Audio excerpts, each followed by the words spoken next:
Baik, pada pertemuan sebelumnya telah dibahas oleh Pak John, transmisi asinkron, transmisi sinkron, dan deteksi kesalahan.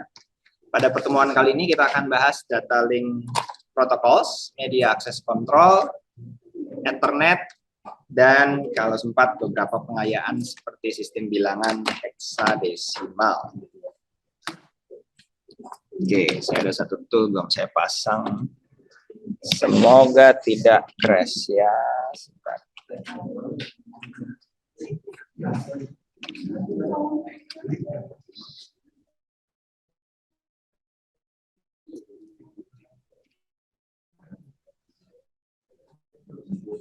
Welcome.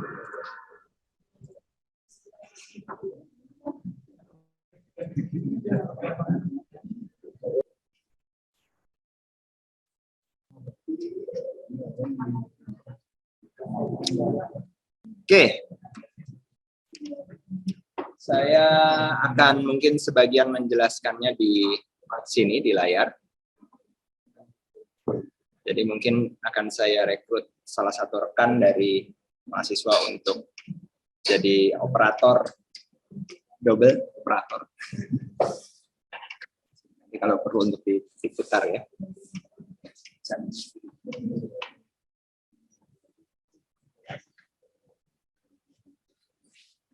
Kelihatan di sisi sebelah sananya. Oke, materi kita kali ini adalah data link layer protocols. Seperti yang kalian ketahui, data link layer itu adalah protokol di layer 2. Di sini ya. Saya coba tulis sedikit di sini. Dan data link layer memiliki peran untuk menyiapkan paket yang akan dikirim sesuai dengan media yang digunakan. Untuk mencapai fungsi itu, si data link layer protokol akan melakukan mapping paket yang diterima diubah menjadi frame. Di mana data link layer bertanggung jawab untuk pertukaran frame antar node melalui media pada jaringan fisik. Pengalamatan data link jika ada mengacu pada node berikutnya. Nah, si data link layer itu oleh IEEE itu dipecah menjadi dua sublayer, LLC sublayer dan MAC sublayer. Oke, jadi data link layer itu dibagi menjadi dua sublayer. Logical link control, LLC sublayer, dan media access control. Ini yang mendekati ke physical layer, mendekati ke sisi fisik. Apa? Ini apa? Kami di alur ini jaringan mungkin. Oke, sebentar. Ada kesulitan dengan ini adalah sebentar. Saya ganti mic-nya. Mikrofon.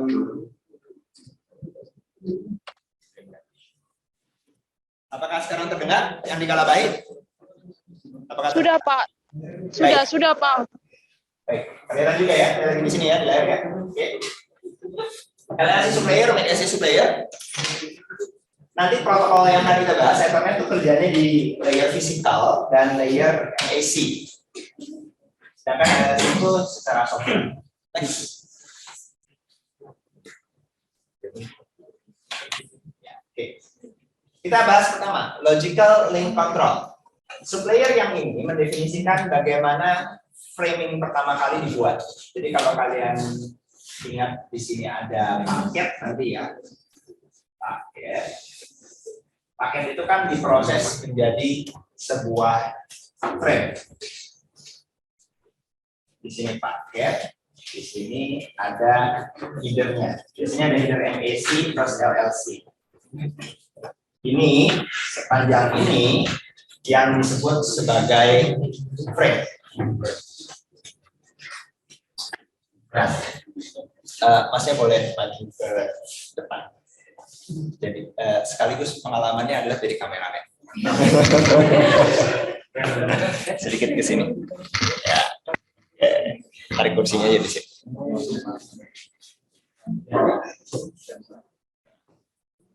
Baru bisa masuk resume jadi asisten dosen, ya kan?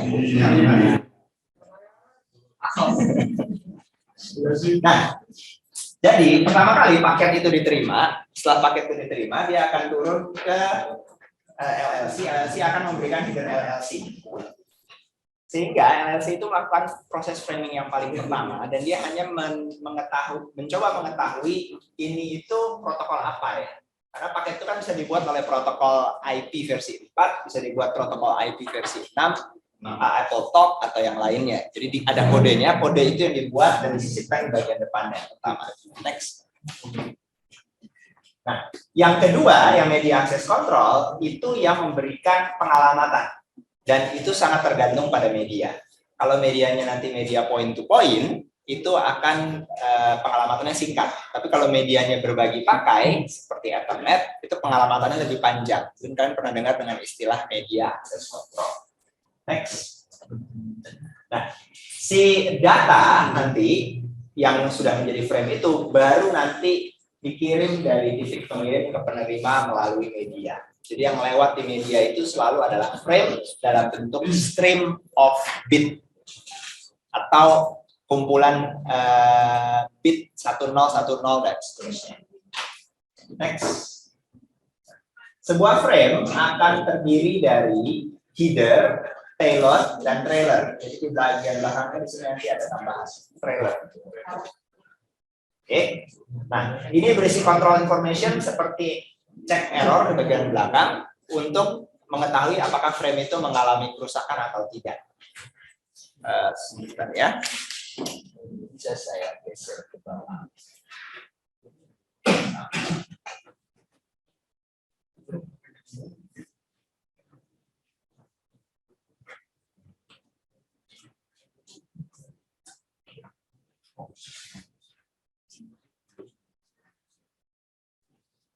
Akan ada tulisan.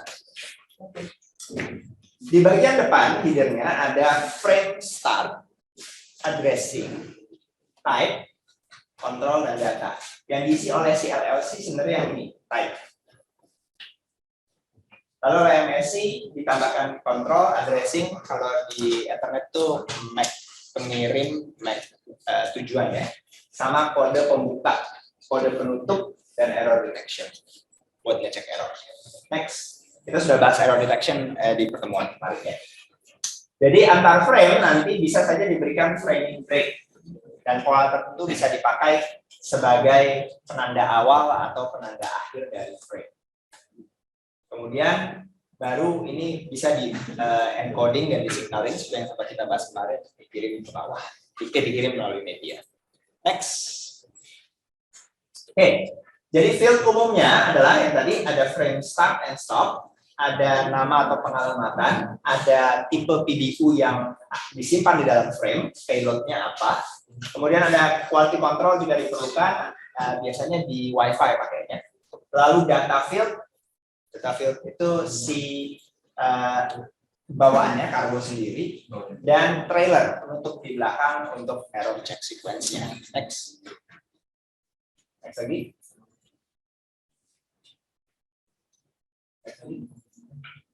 Next lagi.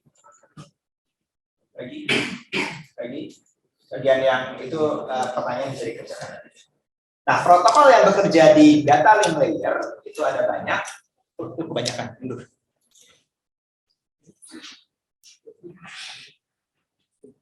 Pakai scroll aja. Mundur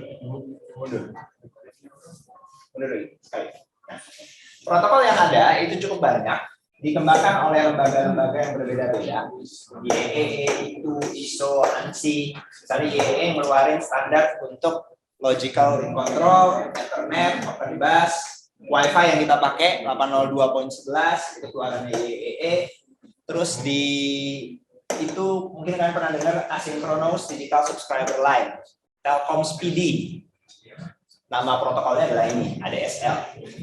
Terus banyak protokol ISO sama ANSI. Kalau ini kita tidak melihat atau menggunakan secara langsung sebagai end user, sebagai user pengguna, tapi biasanya organisasi besar dan atau organisasi antar penyedia layanan komunikasi misalnya Indosat sama Telkom gitu ya, itu bisa menggunakan protokol-protokol ini yang lebih spesifik untuk komunikasi data antar korporat atau antar organisasi. Next.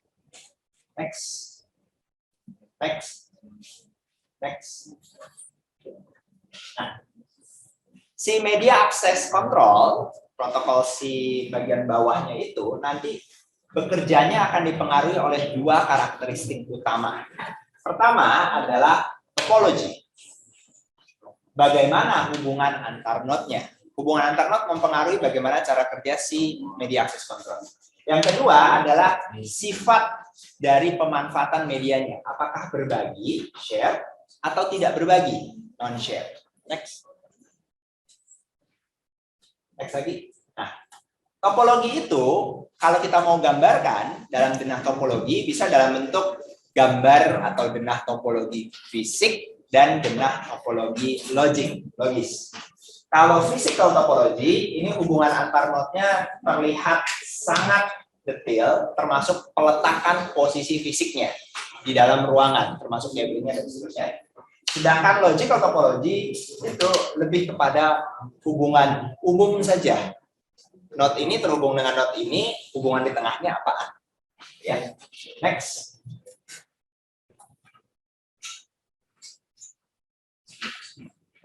Oke, ini contoh gambar topologi fisik. Diletakkan si laptopnya ada di mejanya di samping komputer misalnya. Ini pakai software, pakai tracer. Next lagi. Nah, yang ini contoh topologi logik sederhana. Cuma nunjukin, oh saya punya, organisasi saya punya 3 cabang dengan kantor pusat. Kantor pusat di sini, layanannya ada messaging server, ada LDAP. Saya punya cabang Tokyo, saya punya cabang New York, saya punya cabang London. Ketiga cabang saya terhubung langsung dengan sentral, tetapi ada tambahan antara Tokyo dan London, dan New York dan London ada hubungan. Tidak ada hubungan langsung antara Tokyo dan New York. Itu terlihat. Nah, memakai apa hubungannya? Pakai satelit kah? Pakai fiber kah? Itu tidak dijelaskan di sini. Jadi pada topologi logik itu sifatnya lebih disederhanakan dan pemanfaatannya lebih kepada manajemen menengah ke atas. Ya. Network engineer menggunakan ini dan juga menggunakan topologi fisik untuk troubleshooting. Next. Nah, ini contoh lagi topologi logik yang lain. Ya, misalnya servernya di sini terhubung dengan PC admin, lalu kelas-kelas terhubung dalam satu network yang sama terpisah sama networknya yang si server. Ini ada di kaki yang berbeda dari router firewall-nya, itu berarti ada di network yang berbeda. Di satu network sendiri, di satu network sendiri. Ya. Next. Oke, ini contoh yang lebih mendetail. Contoh yang lebih mendetail, ditekankan lagi.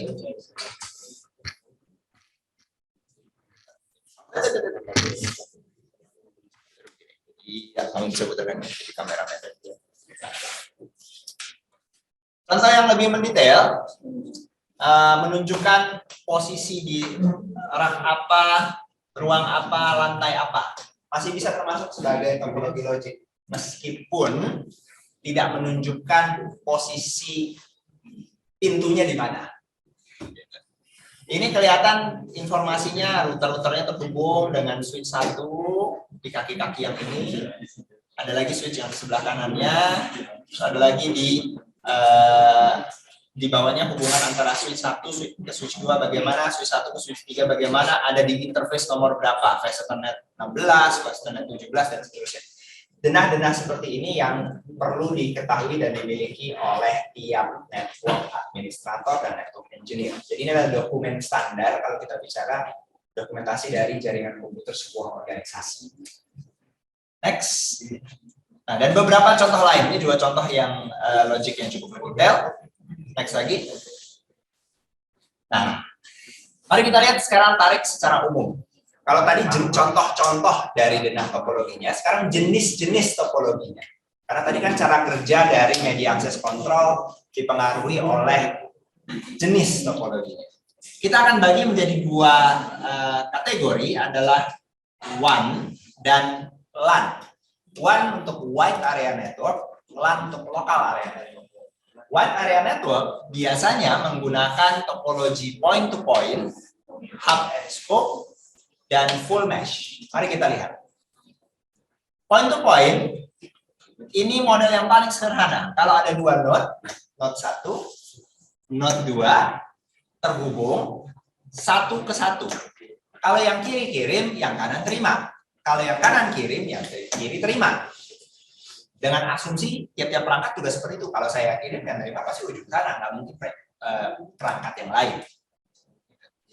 Di tengah-tengahnya bisa jadi sebenarnya ada network yang lain, tapi dari sudut pandang kedua partisipan komunikasi ini, mereka tidak memusingkan di tengah-tengahnya itu ada network lain. Apakah itu network fisik ataupun network logik. Misalnya nanti kalau dibuat dengan tunneling, VPN, dan seterusnya, si kedua partisipan ini tidak memusingkan. Bagi mereka berdua, konsep komunikasinya adalah point-point. Selama sudah dikonfigurasi seperti itu. Next lagi. Nah, dalam pola pengirimannya, ini juga berlaku untuk semua topologi yang lain. Bisa jadi prosesnya full duplex jika ada dua atau lebih jalur kirim dan terima. Artinya kirim dan terima bisa saat bersamaan. Itu disebut dengan istilah full duplex atau half duplex, bergantian. Untuk satu jalur kirim dibalik sebentar menjadi jalur terima, dibalik lagi ditukar menjadi jalur kirim, dan seterusnya. Kalau kalian langganan IndiHome dan First Media Fiber, yang masuk ke rumah kalian kabelnya hanya satu, kabel fiber, satu tunggal. Kecuali kalian korporat, kalau buat rumahan satu. Dan itu model komunikasinya kira-kira yang mana? Yang full duplex atau yang half duplex? Siapa yang full duplex? Angkat tangan. Siapa yang memilih half duplex? Angkat tangan. Karena tidak ada yang angkat tangan, kameramen boleh memutar. Ini rekan-rekan kita rupanya waduh. Rekan-rekan kita rupanya bingung. Yang full duplex angkat tangan? Yang half duplex angkat tangan? Sebagian, ada beberapa. Kalau yang dari Kalabahi gimana? Menurut kalian full atau half? Opi? Kedengaran nggak suara saya? Kedengar, Bapak. Menurut kamu full duplex atau half duplex? Kalau satu kabel fiber masuk ke rumah?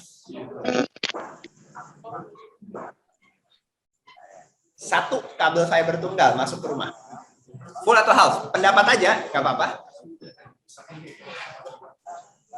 Bagaimana, Bapak? Ya.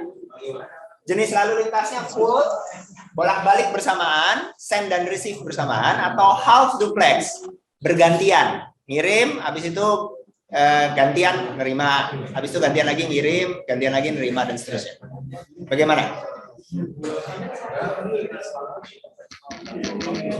Pak. Masih bingung ya? Jadi sekali lagi, full duplex itu kirim dan terima bersamaan, dan hanya bisa dilakukan kalau kanal medianya tersedia dua atau lebih. Kalau hanya satu kanal, seperti di jalur IndiHome buat rumahan yang masuknya hanya satu kabel fiber, itu half duplex. Jadi dia bergantian. Pak, bandwidth-nya kok bisa cepat banget, Pak? Ya, karena fiber dan menggunakan cahaya. Kita sudah sempat bahas mekanisme kerja cahaya yang sangat cepat. Sehingga bandwidth-nya bisa tetap tinggi. Meskipun hanya half duplex bergantian ya. Oke, next.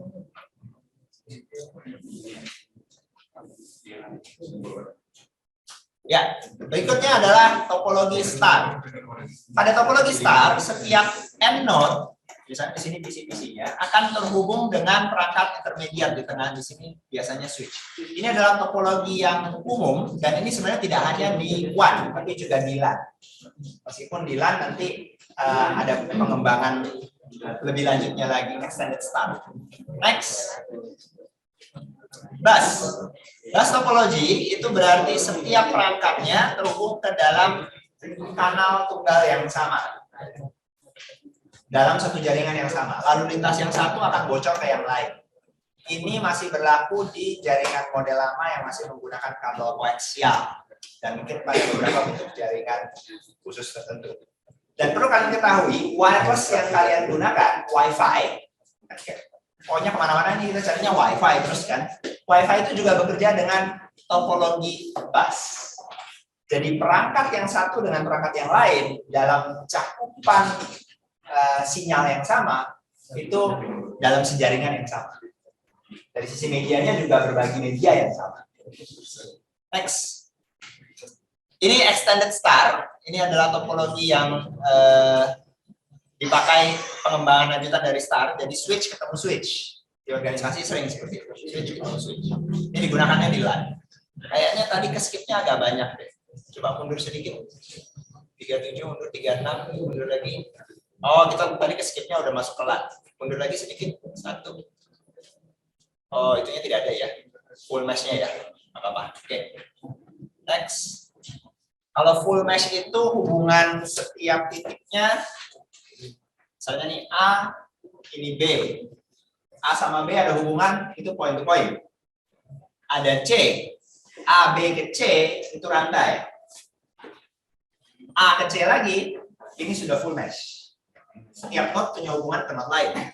Saya tambah D, A ke D, tapi D ke C tidak ada, ini mesh not fully connected.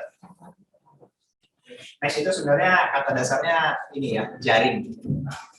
Mesh not fully connected artinya tidak terhubung semuanya, tidak terhubung sepenuhnya setiap node ke node yang lain, tapi cukup banyak. Ini udah mesh not fully connected, ini masih mesh not fully connected. Hanya menjadi mesh fully connected kalau D, C ada lagi, D ke B ada. Jadi setiap node ada hubungan ke node lain. Paham ya? Oke, next. Oh, ini ring topologi. Ring topologi adalah topologi untuk fiber model lama. Jadi modelnya nanti ada giliran pengiriman. Misalnya ini A, B, C, nanti ada gilirannya. A boleh ngirim, yang lain nunggu. B boleh ngirim, yang lain nunggu. Karena setiap pengirimannya nanti menggunakan urutan seperti ring ini, cincin ini. Ini kita tidak bahas secara detail, tapi memang topologi ini ada dan masih diterapkan terbatas. Teknologi lama misalnya ya. Oke, next. Nah, LAN saat ini apa? LAN saat ini adalah topologi star atau extended star. Kita akan gunakan perangkat intermediate yang disebut dengan switch, dan switch ini yang nanti akan menjadi perangkat konsentrator di tengah jalan untuk memberikan semacam pengaturan lalu lintas khusus untuk LAN saja. Beda switch sama router apa? Kalau switch itu hanya untuk satu LAN saja, satu lokal area network. Tidak bisa menghubungkan ke network yang berbeda. Jadi kalau alamat networknya berbeda, tidak bisa menggunakan switch untuk menghubungkannya, harus pakai router. Ya, next. Ada pertanyaan sampai sini? Rekan-rekan dari Kalabahi ada pertanyaan? Ada Bapak. Ya, silakan. Di sini saya mau ingin bertanya, di topologi ring tuh Bapak, di saat pengiriman itu harus berturut. Kalau di saat pengiriman itu, kalau kita mengirim, kalau ada satu yang error itu, kita menyelesaikannya bagaimana Bapak? Maaf, bisa ulangi kalimat yang terakhir? Ini kan ada penjelasan di apa topologi ring, yang jaringan pengiriman nih Bapak. Kan tadi Ya. Bapak jelaskan itu, kita mengirim itu secara bergiliran. Nah, di sini pertanyaan saya, kalau di saat kita mengirim, kalau di situ ada yang error, apakah di situ kita cara mengatasinya itu bagaimana? Oh, cara penanganan errornya ya? Cara penanganan kalau misalnya ada tabrakan. Kalau ring itu biasanya bergantian. Jadi nanti tabrakannya minimum. Sebentar lagi kita akan masuk, kebetulan beberapa slide berikutnya kita akan langsung membahas mekanisme penanganan errornya. Jadi sekalian nanti pertanyaannya akan terjawab di bagian pembahasan itu. Pas juga nanti ada CSMA-CD namanya. Collision Carrier Sense Multiple Detection with Collision Detection. CSMA-CD. Carrier Sense Multiple Access, sorry. Carrier Sense Multiple Access with Collision Detection. Sebentar lagi ya, maaf. Kalau yang itu sekalian terjawab nanti ada di slide berikutnya. Ya. Baik, nanti kalau sudah slide itu saya tanya lagi, udah terjawab atau belum? Ada pertanyaan lain mungkin?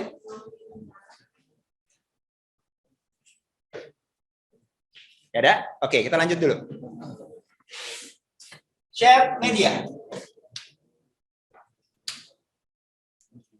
Kalau pada media yang berbagi, kita ambil contoh ruangan ini bersama. Media udaranya kita berbagi. Udara menghantarkan suara kita. Saya berbicara, kalian berbicara, bentrok dong ya. Minta maaf Bapak, suara Bapak kurang. Ya, oke. Lebih dekat ke mic-nya. Sudah. Memang harus pakai mic wireless. Kalau mau lebih jelas.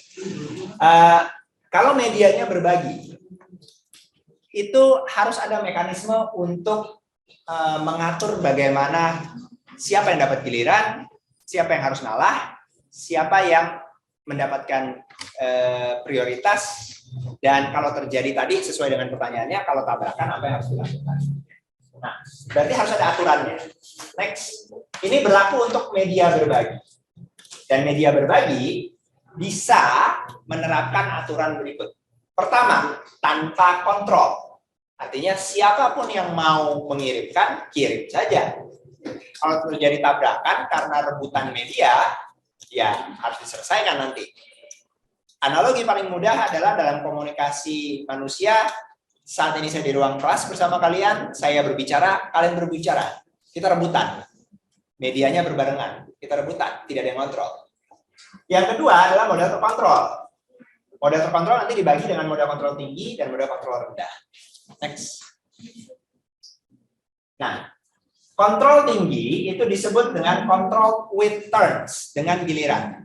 Jadi misalnya kita mendapatkan giliran setiap manusia dapat 10 detik untuk berbicara. Saya 10 detik pertama misalnya, setelah alokasi waktu saya selesai, berikutnya lagi giliran yang lain. 10 detik lagi buat dia. Giliran lagi yang lain setelah 10 detik berikutnya.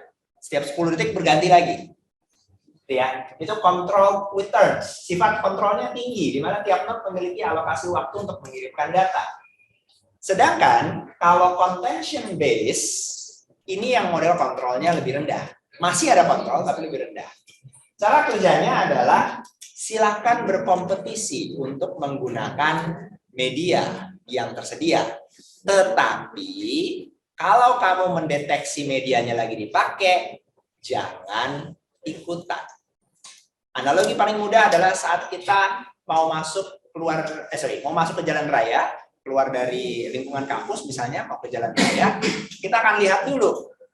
Kita bawa kendaraan ya ataupun jalan kaki, kita nggak langsung sekonyong-konyong masuk ke jalan rayanya. Kita lihat dulu ke kiri ke kanan, ada nggak kendaraan lain atau orang lain yang kira-kira dapat menempati lokasi yang sama kalau saya masuk ke jalan itu. Itu ada istilah lain dari tabrakan. Kan dua atau lebih objek yang berusaha menempati lokasi yang sama pada waktu yang sama, itu tabrakan.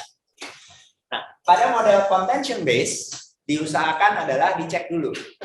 Nah, setelah dicek, kalau oke baru dikirim. Kalau tidak oke, tunggu dulu. Kalau terjadi tabrakan nanti ada mekanismenya. Sebentar lagi kita bahas di CS Capacity. Oke. Nah, ini adalah contoh kontrol akses dengan giliran, control filter. Hanya satu stasiun yang bisa mentransmisikan pada satu saat yang bersamaan. Contoh protokolnya nanti token ring sama fiber distributed tadi, FDDI sama IEEE 802.5. Ini yang pakai giliran, kontrolnya tinggi. Next. Yang contention base itu yang pakai tadi saya sebut CSMACD, Carrier Sense Multiple Access with Pollution Detection. Dan perbaikannya ya, tapi versi untuk wirelessnya adalah CSMA-CA, Carrier Sense Multiple Access with Collision Avoidance. Jadi kalau di wireless sifat kerjanya sedikit berbeda, tidak bisa dideteksi tabrakan terjadi, tapi bukan tidak bisa, agak sulit mendeteksi tabrakan terjadi, tapi diusahakan supaya tidak terjadi tabrakan terjadi, avoidance.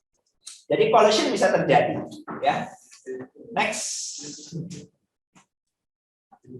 Ya, sekarang kita lihat media akses kontrol pada non-shared media.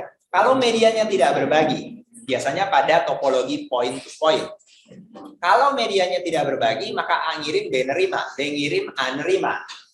Di sini, kalau hanya dua yang berkomunikasi, maka kontrolnya rendah. Tidak diperlukan mekanisme rumit, tidak diperlukan pengalamatan unik. Kontrolnya rendah. Next. Next lagi. Next lagi. Nah, tingkat kontrol max sebenarnya berbeda-beda. Kalau tadi dengan protokol berbagi tingkat kontrolnya harus tinggi, maka pada pada media yang tidak berbagi tingkat kontrolnya rendah, itu sudah mengindikasikan bahwa tingkat kontrol bisa berbeda-beda dong Pak untuk setiap jenis media. Betul. Jadi media berbeda, tingkat kontrolnya berbeda. Dengan media yang sama pun, kalau standarnya berbeda, maka cara kontrolnya juga berbeda. Gitu. Nah, di sini kita bisa lihat, kita akan menganggap si media itu dan sekitarnya menjadi lingkungan, environment. Jadi pada lingkungan jaringan yang rentan gangguan, diperlukan kontrol ketat. Namun, pada lingkungan jaringan yang aman, kontrol dapat dilonggarkan. Kontrol yang ketat berarti headernya dan trailernya lebih besar, overheadnya lebih besar, kecepatan transmisinya lebih lambat. Sebaliknya, kalau kontrolnya lebih kecil, maka headernya lebih kecil, pengirimannya juga lebih cepat, transmisinya lebih cepat. Nah, ini contoh kalau komunikasi satelit, kemungkinan gangguannya lebih tinggi, maka overhead di tiap-tiap frame-nya lebih besar. Next. Pada lingkungan jaringan yang lebih terlindungi, dependensitasnya lebih baik, efeknya yang tadi, kontrol lebih longgar, header dan trailernya lebih kecil, overheadnya lebih kecil, kecepatan transmisi lebih baik. Next. Oke. Nah, ini kita lihat ada berbagai jenis media dan protokol dalam gambar ini. Kelihatannya cuma garis-garis, tapi ada artinya. Yang seperti ini, biru-biru seperti ini, itu adalah kawas biru seperti ini, itu adalah Wi-Fi. Yang di sini adalah koneksi serial, point to point. Point to point. Ini network ke internet, misalnya. Berbagai jenis gaya koneksi dan media ada di sini. Dan di sini misalnya internet. Kalau kita mengasumsikan laptop ini ngirim ke komputer ini melalui media yang berbeda-beda tadi, maka sebenarnya nanti tingkat kontrol frame-nya pun berbeda-beda. Bisa kita simpulkan juga, frame-nya berbeda-beda. Jadi dalam perjalanannya frame itu dibongkar pasang. Saat dikirim misalnya dengan Wi-Fi, dia pakai standarnya Wi-Fi, frame Wi-Fi, ketemu router berikutnya sudah berubah jadi point to point, frame-nya dibuang yang lama, diganti dengan yang baru. Karena kalian perlu ingat, bagian depan yang ini dan belakang yang ini itu bisa didekapsulasi. Diambil oleh router, lalu dibuat ulang dengan gaya baru. Yang konstan adalah kargonya, paketnya. Kargonya konstan. Tapi enkapsulasi luarnya bisa berganti. Next. Oke, mari kita lihat. Ini sebagai contoh, saya akan ambil 3 protokol supaya kalian bisa membandingkan headernya mana yang lebih kompleks, mana yang lebih sederhana. Protokol pertama point to point. Point to point itu topologinya berarti ya benar point to point, 1 ke 1. Di sini setiap frame-nya memiliki header yang cukup sederhana. Flag pembuka 1 byte, alamat tujuan 1 byte, kontrol 1 byte. Kode protokol 2 byte, isi datanya variabel tergantung keperluan, bisa tinggi, bisa rendah, dan ada error check sequence di belakang. Bandingkan dengan protokol yang satu lagi. Next. Ethernet. Ethernet, fast Ethernet, gigabit Ethernet, dan seterusnya memiliki header yang lebih panjang. Preamble 8 byte, destination 6 byte, source 6 byte, type 2 byte. Isi kargonya antara 46 sampai 1500 byte. Ada frame check sequence 2 sampai 4 byte. Di bagian belakang. Lebih kompleks karena ini berbagi. Kalau yang tadi kan tidak berbagi, kalau ini berbagi medianya. Next. Sekarang kita bandingkan dengan Wi-Fi. Wi-Fi 802.11 itu udah medianya berbagi, bisa tabrakan nggak ketahuan. Jadi kontrolnya lebih ketat lagi. Di bagian headernya ada frame control 2 byte, duration ID 2 byte, destination address 6 byte, source address 6 byte, receiver address RA 6 byte, sequence control 2 byte, transmission address 6 byte. Frame body bisa lebih gede sedikit, 2312, tapi tidak setiap pengiriman memerlukan frame body di atas 1500. Baru di bagian belakangnya 4 byte error, cek error. Kalau kita bandingkan, next, antara 3 protokol ini, TCP, Ethernet, dan Wi-Fi, kalian akan mendapatkan kondisi di mana header-nya berbeda cukup jauh. Untuk setiap frame TCP hanya 7-9 byte, untuk setiap frame Ethernet 26 byte, untuk setiap frame Wi-Fi 34 byte. Itu header-nya, amplop depannya, bukan paketnya tetap konstan. Jadi dengan paket yang sama, kita asumsikan dengan jumlah pengiriman di sini, misalnya simulasi mengirim 1 megabyte dengan ukuran maksimum masing-masing dari protokol, maka kita akan mendapatkan besar header total yang bervariasi. 6.300, 18.200, 15.436. Di sini kelihatan TCP yang paling kecil, headernya. Pak, kok di sini Wi-Fi lebih kecil Pak daripada Ethernet? Harusnya kan Ethernet lebih kecil. Ini saya mengambil simulasinya dengan ukuran maksimum 2312. Ternyatanya di lapangan nggak nyampe 2312, jarang. Biasanya dengan ukuran sama. Kalau dalam ukuran yang sama, jelas-jelas nanti yang Wi-Fi yang lebih besar.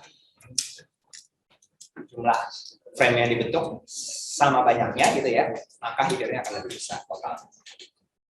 Sampai di sini ada pertanyaan? Oke, next. Next lagi. Next lagi. Next lagi. Next lagi. Next lagi. Oke, kita masuk ke Ethernet protokol. Nah, di Ethernet protokol ini nanti yang akan membahas tadi salah satu pertanyaan dari rekan kita tentang mekanisme kalau cek errornya seperti apa. Kita akan bahas dari contoh dengan protokol Ethernet. Nanti kalau yang tadi ring topologi yang ditanyakan itu modelnya karena control with turns dengan giliran, itu mekanismenya adalah akan ada giliran, tabrakan tidak terjadi. Tapi kalau yang Ethernet, tabrakan bisa terjadi. Ethernet adalah protokol yang paling populer dipakai di LAN saat ini. Dari zaman awalnya dulu 10 megabit sampai standar yang paling baru mau mencapai 100 gigabit kalau nggak salah. Dan evolusinya besar sekali, mempengaruhi lalu lintas LAN di dalam organisasi. Jadi evolusinya tidak hanya dari bandwidth yang tersedia, juga termasuk jenis kabelnya. Jadi awalnya itu pakai kabel koaksial. Awalnya itu kabel koaksial. Oh sorry, ini sejarah sedikit lebih awal lagi, tahun 1973 dari pengembangnya Dr. Robert Metcalfe ya. 1973-1974. Ini udah tua banget, itu nggak ada dari kita yang di ruangan ini lahir tahun itu. Jadi istilahnya dimulai itu dari proyek sebenarnya namanya AlohaNet. Proyek AlohaNet itu untuk kepulauan Hawaii. Sekali lagi keperluan komunikasi militer. Di situ di kepulauan Hawaii, pulau besarnya supaya bisa berkomunikasi gimana. Jadi modelnya pakai gelombang radio berbagi. Ada media berbagi. Itu awal cikal bakalnya Ethernet dari AlohaNet. AlohaNet menjadi Ethernet distandarkan next. Dan pada saat distandarkan pertama kali tahun 1980 ini masih pakai kabel koaksial 10 megabit per second. Koaksial kabel. Koaksial kabel itu kabel antena TV ya. Itu distandarisasinya oleh konsorsium, namanya waktu itu masih ada perusahaannya Digital Equipment Corporation, udah bangkrut. Sekarang Intel masih ada dan Xerox. Xerox mungkin kalian masih sempat dengar mesin fotokopi ya, belakangan gitu. Tapi dulunya di tahun 80 itu masih ada bermain di teknologi komunikasi. Oke, nah Ethernet menggunakan model CSMA-CD yang tadi saya sebut-sebut. Nah, ini sekaligus menjawab pertanyaan tadi teman kita yang dari Kalabahi. Next. Nanti kita bahas ya. Ini sedikit sejarah, nanti dibaca. 1983 10 megabit melalui kabel TIC koaksial, 1985 10 megabit melalui kabel TIN koaksial, kabelnya lebih tipis. Next lagi. Terus di tahun 1990 pakai kabel twisted pair yang kita kenal sekarang, yang kita pakai di kantor-kantor. 1993 kabel fiber pertama dengan Ethernet. Next. Ini semua masih 10 megabit. Tahun 1995 100 megabit di kabel twisted pair. Ini yang paling umum dan paling besar penggunaannya saat ini.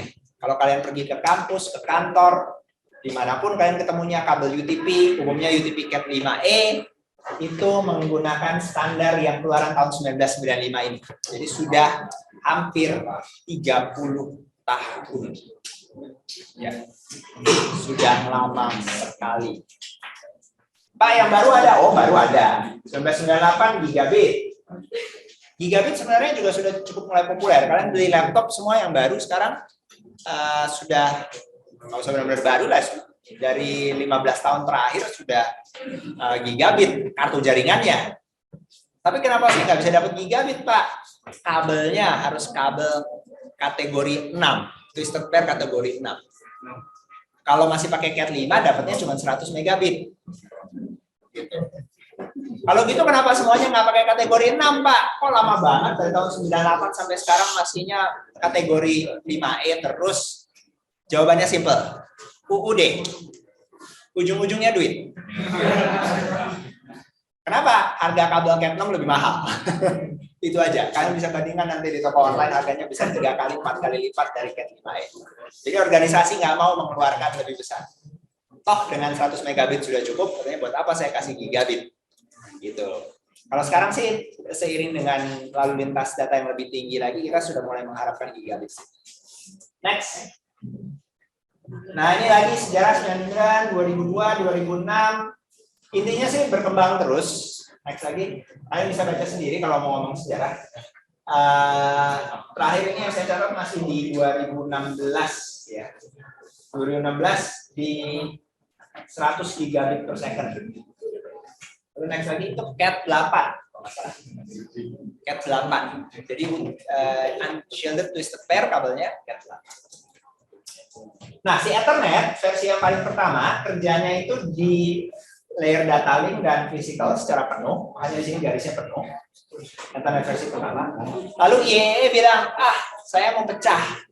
IEEE yang membuat tadi standar LLC dan MAC. Sehingga IEEE bilang Ethernetnya saya kerjanya hanya physical layer dan MAC sublayer. LLC-nya berdiri sendiri secara software. Ini memungkinkan IEEE untuk membuat iterasi dan evolusi dari protokol Ethernet tadi. Yang tadinya pakai kabelnya coaxial thick jadi thin jadi ada yang fiber, ada yang UTP dan bandwidth-nya naik terus. Kenapa? Karena LLC-nya dilepas sendiri secara software. Next. Ini tadi kita bahas juga sudah LLC, MAC. Next. Nah, kerjanya LLC melakukan framing dan mengidentifikasikan protokol layer di atasnya. Next. Kerjaannya MAC itu yang lebih berat, melakukan enkapsulasi yang lebih penuh, data encapsulation, dan mengontrol dan meletakkan ke media, termasuk signaling encoding ya. Next. Jadi dalam MAC nanti yang kerjaan data encapsulation-nya itu termasuk pemberian pembatasan frame delimiting, lalu pengalamatan fisik khusus sama deteksi error yang di paling belakang. Next. Nah, ini metode yang tadinya CSMA-CD ada di dalam saat dia meletakkan ke media. Next. Nah, ini. Tadi yang nanya di Kalabari, ini contoh mekanisme deteksi kesalahannya kalau kita menggunakan protokol Ethernet. Ada banyak bentuk, tapi ini bentuk yang cukup sederhana. Kita mulai dengan posisi flowchart start. Mulai mengirim, yang warna biru ini. Sebelum node mulai mengirim, node di sini kartu jaringan ya. Sebelum kartu jaringan mulai mengirim, dia menyiapkan sebuah variabel counter, nilainya reset 0. Lalu dia cek medianya siap atau tidak. Medium idle.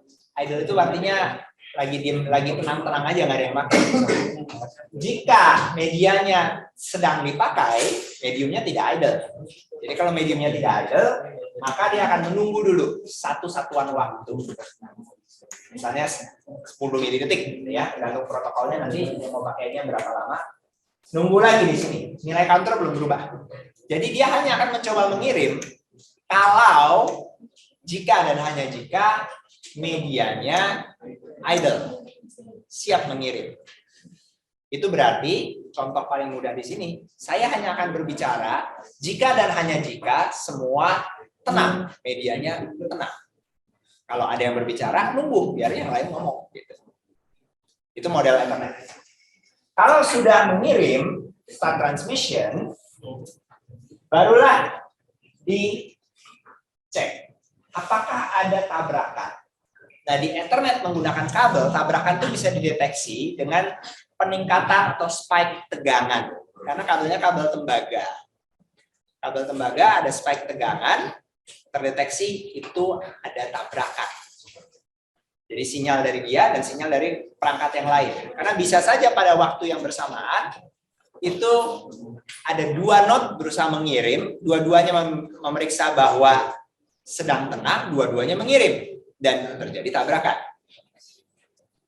Kalau tidak terjadi tabrakan, transmisi selesai.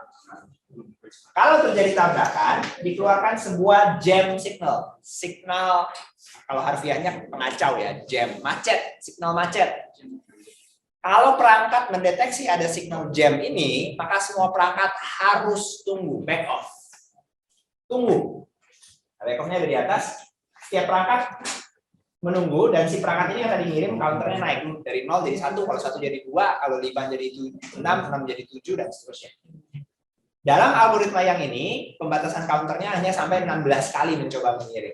Artinya, kalau sudah 16 kali tabrakan terus, gitu ya, terjadi tabrakan yang ke-17, batal. Yes, di sini gambar yang ini adalah abort, batal pengiriman.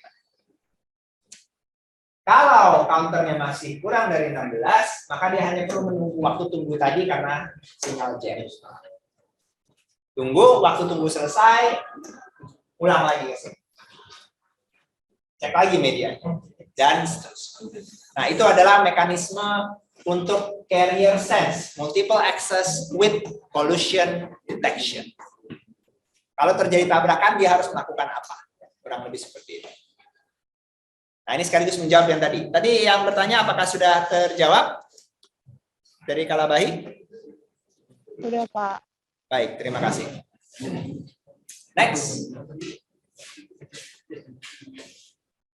Pengalamatan yang dipakai pada Ethernet adalah pengalamatan MAC, Media Access Control. Terdiri dari 48 bit biner. 48 bit biner ini dituliskan dalam heksadesimal. Saya tidak membahas konversi biner ke heksadesimal, tapi ada materi sedikit 2 slide di belakang di pengayaan, nanti kalian bisa baca sendiri. Intinya adalah di 48 bit tadi, itu 24 bit pertama adalah OUI, Organizationally Unique Identifier, atau nomor pengenal unik masing-masing vendor. Vendor kartu jaringan ya. Saya sebut misalnya vendor kartu jaringan ada Intel, ada Tricom, ada Mikrotik, ada Huawei, ada Cisco, dan seterusnya. Masing-masing mendaftarkan, saya mau buat produk kartu jaringan dong, saya minta nomor. 24 bit pertama diberikan. Gitu. Setiap organisasi bisa memiliki 1 atau lebih OUI, tetapi setiap OUI hanya terasosiasi dengan 1 vendor. Artinya, kalau kita mau melihat kartu jaringannya, kita baca 24 bit pertama, kita bisa mengetahui kartu jaringan ini buatan siapa, vendor siapa. Itu bisa dicari di internet dengan mudah. Searching saja dengan OUI Resolver, misalnya. Untuk mengetahui produknya punya siapa, produk kartu jaringannya. Misalnya kalian punya laptop merek A, bisa jadi kartu jaringannya bukan dibuat oleh si merek A itu, bisa jadi oleh merek B atau merek C. Kalau smartphone umumnya sama. Umumnya sama. Dari vendor itu yang membuat, vendor itu juga yang bikin kartu jaringannya. Karena kalau smartphone itu sistem on chip, sebutannya SoC, sistem on chip. Biasanya semua jadi satu chip tunggal. Jadi kalau dia produksi itu sekaligus dapat untuk MOUI kartu jaringannya dari vendor yang sama. 24 bit berikutnya adalah vendor assign. Artinya dari vendornya menentukan sendiri nomor urutnya dan tidak boleh double. Syaratnya adalah itu, tidak boleh double. Jadi bisa kita simpulkan sebuah alamat MAC address adalah alamat yang unik secara internasional. Dan bisa dipakai dalam mekanisme keamanan. Biasanya di switch diatur MAC address-nya disimpan di dalam switch-nya supaya tidak sembarang orang bisa menggunakan lalu lintas switch tersebut. Atau pada access point dimasukkan di konfigurasinya, masukkan MAC address-nya, ini yang whitelist boleh terkoneksi, ini yang blacklist tidak boleh terkoneksi. Tetapi saya perlu informasikan juga untuk mengcloning MAC address atau menipu dengan melaporkan MAC address palsu juga sama mudahnya. Dulu di Windows 7, Windows XP, Windows 8 itu masih harus pakai software pihak ketiga. Di Windows 10 malah ada pilihannya untuk random MAC secara default. Bisa dinyalakan supaya ngelaporinnya MAC address-nya random. Itu kalau mau terhubung ke Wi-Fi public. Tujuannya untuk menyembunyikan identitas. Jadi untuk lalu lintas Wi-Fi agak sulit untuk menegakkan keamanan berbasiskan MAC. Karena kalau ketahuan MAC-nya ini whitelist-nya sekian, bisa aja dipakai oleh orang lain dengan mengclone, menyamakan. Oke, meskipun nanti nggak bisa dua perangkat itu pakai berbarengan ya. Karena nanti di alamat frame-nya pengirimannya jadi double. Oke, next. Nanti videonya kalau sempat baru saya putarkan. Next lagi. Ada pertanyaan sampai sini? Next. Ya, silakan. Ada pertanyaan? Tidak ya? Nah, yang berikutnya kita akan lihat Ethernet standarnya IEEE. Standar IEEE nomor 802.3 dengan standar Ethernet 2 yang keluar paling pertama. Kurang lebih sebenarnya sih mirip-mirip. Cuman kalau kalian perhatikan di sini 8 bit preamble. 8 byte. 8 byte preamble. Di sini jadi 7 byte preamble. Lalu ada tambahan 1 byte start frame delimiter. Sisanya destination address sama, 66, source address sama. Di Ethernet 2 ada 2 byte untuk tipe, tapi di Ethernetnya IEEE tidak ada tipe. Yang ada adalah length. Ya. Oh, mau nanya? Ya. Oke. Lalu datanya sama besarnya, tetapi data yang di IEEE ini termasuk LLC hidden. Jadi informasi tipe ini sebenarnya ada di dalam sini. Karena protokol LLC ada di dalam sini. Kalau Ethernet yang versi lama nggak ada protokol LLC-nya, itu data aja langsung. Bagian tangannya sama CRL 4. Baik. Pak, yang lama kenapa masih dibahas? Masih dipakai. Jadi kalau kalian pakai Wireshark, kalian coba ngecek, kalian masih bisa mendapatkan lalu lintas Ethernet 2 standar yang ini. Pada kondisi yang ini ada, beberapa masih mau pakai yang ini juga bisa. Gitu. Nanti sistem operasi yang kalian tentuin mau pakai yang mana. Jadi termasuk nanti kesepakatan sama switch-nya. Ya. Oke, next. Oke, ukuran maksimum ada, ukuran minimum ada. Ukuran minimum itu 64 byte, kurang dari itu dianggap rank frame hasil tabrakan, dibuang. Lebih besar juga dari standar dibuang. Next.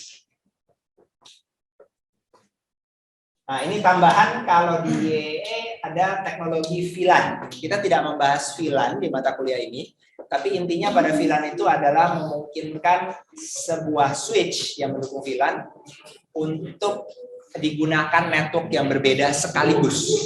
Efisiensi tujuannya. Tapi kita tidak bahas. Jadi kalau mau pakai fitur itu ada VLAN tag besar yang 4 byte itu disisipkan antara source address dan type line.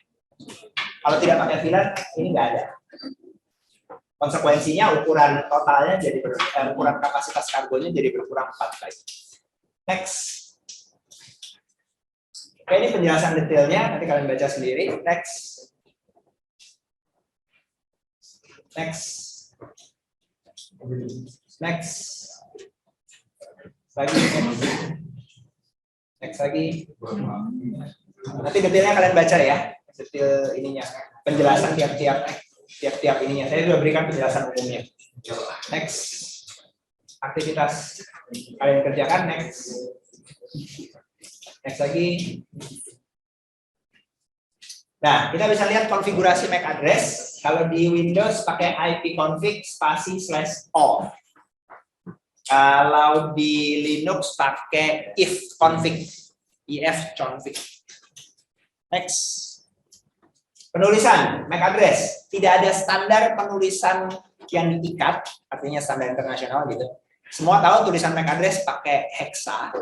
Terdiri dari sekitar 12 digit hexa. Kalau jadiin binernya 48 bit.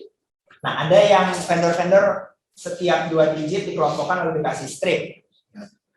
Boleh. Ada yang pakai titik 2. Boleh. Ada yang mengelompokkan setiap 4 digit dikasih titik. Boleh. Ada yang malah dituliskan langsung sepanjang-panjangnya tanpa pemisah. Boleh juga. Jadi kalau kalian ketemu nanti untuk mengkonfigurasikan MAC address ke perangkat, katakanlah ke access point, antara merek satu sama merek lain mungkin agak berbeda pemisahnya. Dan karena nggak ada standarnya nggak masalah. Cuman kalian harus tahu panjangnya adalah 12 digit hexa atau 48 digit biner. Next. Nah, pengiriman frame Ethernet bisa dikirimkan secara unicast, broadcast, dan multicast. Ini materinya cukup banyak di multicast. Saya tidak akan bahas yang multicastnya secara detail. Kalian harus baca, khususnya ada pengalamatannya nanti. Kita bahas secara umum saja unicast dan broadcast. Next. Unicast kiriman 1 ke 1. Ciri-cirinya adalah destination MAC-nya adalah alamat MAC unicast. Di dalam frame ada header-nya IP. Ini juga biasanya destination IP-nya adalah IP unicast. Jadi destination IP unicast, destination MAC-nya unicast juga. Sedangkan pada broadcast, next. Kalau pada broadcast, ya operator saya lagi terlena. Destination MAC-nya itu bit biner 1 semua. 48 bit biner 1 semua. Kalau ditulis hexa jadinya F semua. Ini broadcast. Kirim ke semua.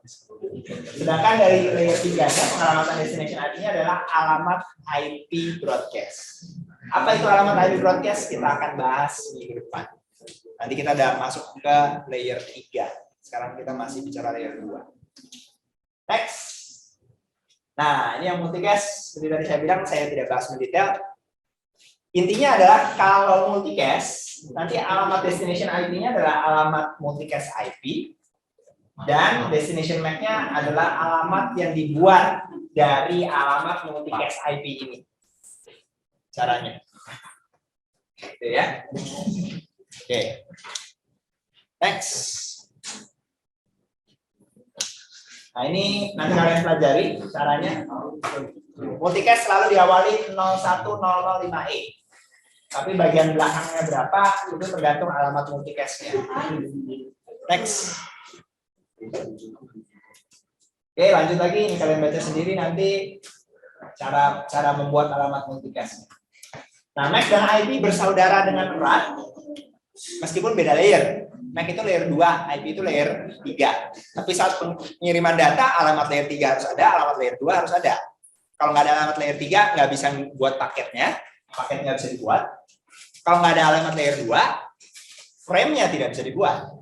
Jadi dua-duanya harus ada. Nanti ada ada protokol yang khusus untuk melakukan penghubungannya. MAC sekian, IP sekian. Itu namanya protokol ARP, Address Resolution Protocol. Saya tidak bahas secara detail saat ini, tapi di materinya bagian pengayaan tersedia. Next lagi. Ada pertanyaan? Next lagi, kita sampai di kesimpulan. Jadi pertemuan ini kita sudah bahas tentang data link protokol, media access control, dan Ethernet. Yang tidak saya bahas dan kalian harus baca sendiri adalah pengayaan sistem bilangan heksadesimal, cyclic redundancy check (CRC) yang dipakai di belakangnya Ethernet, ARP (Address Resolution Protocol), dan cara kerja switch.